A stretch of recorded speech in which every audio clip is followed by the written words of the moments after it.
Assalamualaikum warahmatullahi wabarakatuh. Izin memperkenalkan diri, nama saya Muti Sri Mutiara dengan NRP 57215213865. Baik, di sini saya akan mempresentasikan tentang pengelolaan kawasan konservasi perairan.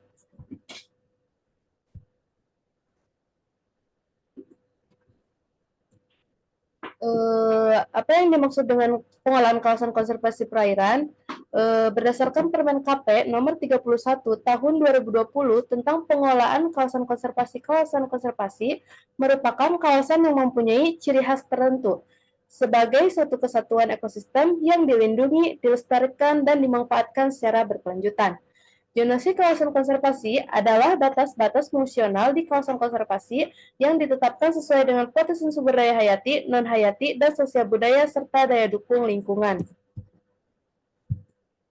Adapun tujuan dari pengelolaan tersebut yaitu bisa dijadikan untuk perlindungan, pelestarian, pemanfaatan keanekaragaman hayati, sumber daya ikan, serta situs budaya tradisional. Baik, di sini juga ada zonasi kawasan konservasi perairan, yaitu terdapat 4 zonasi. Yang pertama, ada zonasi inti, zonasi perikanan dan berkelanjutan, ada zonasi pemanfaatan, serta zonasi zona lainnya.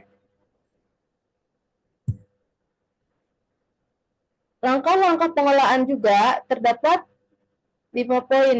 Untuk yang pertama itu, yaitu identifikasi dan penetapan kawasan, perencanaan pengelolaan, pelaksanaan program konservasi, monitoring dan evaluasi, dan yang terakhir itu pemberdayaan masyarakat lokal. Untuk jenis kawasan konservasi perairan itu, yaitu ada 3. Yang pertama itu suaka alam perairan, yang dimana fokus pada perlindungan dan spesies tertentu. Untuk kawasan perlindungan laut itu, yaitu dapat membatasi aktivitas penangkapan ikan dan eksploitasi lainnya. Dan untuk yang terakhir itu ada taman wisata perairan, yaitu diperuntukkan bagi konservasi sekaligus pariwisata berkelanjutan.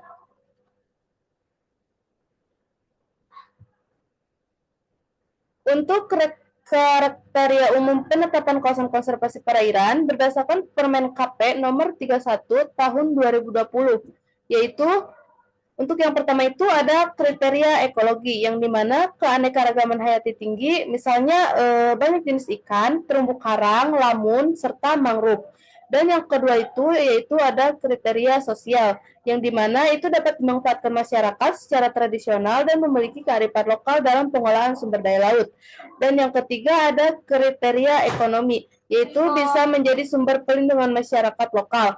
Dan untuk yang terakhir itu ada kriteria pragmatis, yaitu dapat dikelola secara efektif, bisa diawasi dan dikendalikan. Contohnya, memiliki batas wilayah yang jelas dan dapat ditetapkan di peta, aksesibilitas, lokasi mudah dijangkau untuk pengawasan dan pengelolaan.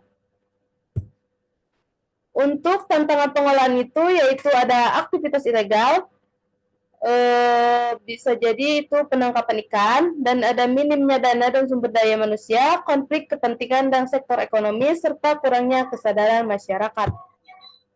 Untuk upaya peningkatan pengelolaan kawasan ekosistem perairan itu yaitu terkait dengan penguatan regulasi dan pengawasan, edukasi dan pelatihan masyarakat, kerjasama multisektor, serta pengembangan ekowisata berkelanjutan. Contohnya itu yaitu Taman Nasional Laut Bunaken di daerah Sulawesi Utara, ada juga Kepulauan Raja Empat yang ada di Papua Barat, serta Taman Wisata Alam Laut yang ada di daerah Aceh. Untuk prinsip pengolahan kawasan konservasi ini yaitu memiliki keseimbangan ekologis dan berkelanjutan, yang dimana pengolahan tersebut harus mempertahankan atau memulihkan fungsi ekologis dari kawasan konservasi perairan. Dan ada juga pendekatan ekosistem. Untuk pengolahan tersebut dilakukan dengan mempertimbangkan seluruh komponen ekosistem, baik biotik ataupun abiotik, serta hubungan antar komponen tersebut. Dan ada juga partisipasi masyarakat, yang dimana itu dapat melibatkan masyarakat lokal, pemangku kepentingan, dan pengguna sumber daya dalam proses perencanaan, pelaksanaan, dan evaluasi pengelolaan. Dan untuk yang terakhir itu yaitu ada berbasis ilmu pengetahuan dan pengetahuan lokal, yang dimana pengambilan keputusan tersebut harus didasarkan pada data ilmiah yang valid dan relevan, serta mengakui dan menghormati pengetahuan tradisional masyarakat lokal yang telah lama mengelola sumber daya laut secara lestari.